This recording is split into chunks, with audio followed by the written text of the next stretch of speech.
জীবনে বন্ধুদের সাথে একসাথে অনেকগুলো গুনাহ করেছি, তারা আমার অনেক গোপন গুনাহ সম্পর্কে জানে। আমি শুনেছি গোপন গুনাহ মানুষকে বলে বেড়ালে সেই গুনাহ আল্লাহ তাআলা ক্ষমা করবেন না।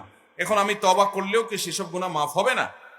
অনেক যুবকরা আছেন এই সমস্যায়, তারা আছেন যে তারা অপরাধ করেছেন অনেক বন্ধুদেরকে জানিয়ে বা বন্ধুদের সাথে করেছেন।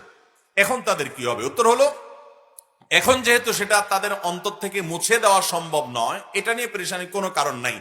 না বুঝে করেছেন, এখন প্রতিজ্ঞা করবেন সামনে আর আমি কোনো অপরাধ করব না।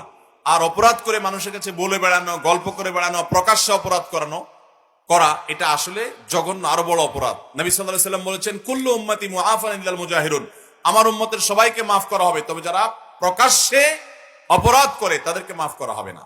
কিছু লোক আছে দেখবেন সিগারেট খায়, এরকম ধোঁয়া ভোকে সবার সামনে, এটা হলো বেয়াদবের চরম সীমা।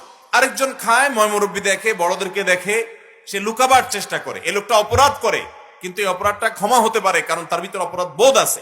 আরেকজন অহমিকা করছে, দম্ভ করছে, অপরাধ করছে, তার কোনো হিতাহিত জ্ঞান নেই এবং কোন প্রকার তার বিবেকে বাধা দিচ্ছে না, এটা জঘন্য অপরাধ। এরকম প্রকাশ্যে মানুষকে দেখে দেখে গুনাহ করা বা গুনাহ করে সেটা বলে বেড়ানো, এটা আরো জঘন্য অপরাধ। কিন্তু আগে এক সময় করেছেন, বুঝেন নাই, এখন লজ্জিত অনুতপ্ত হয়ে ভবিষ্যতে যদি সংকল্প করেন না করার, ইনশাআল্লাহ আল্লাহ তাআলা আগের গুলো কি করবেন? মাফ করে দিবেন।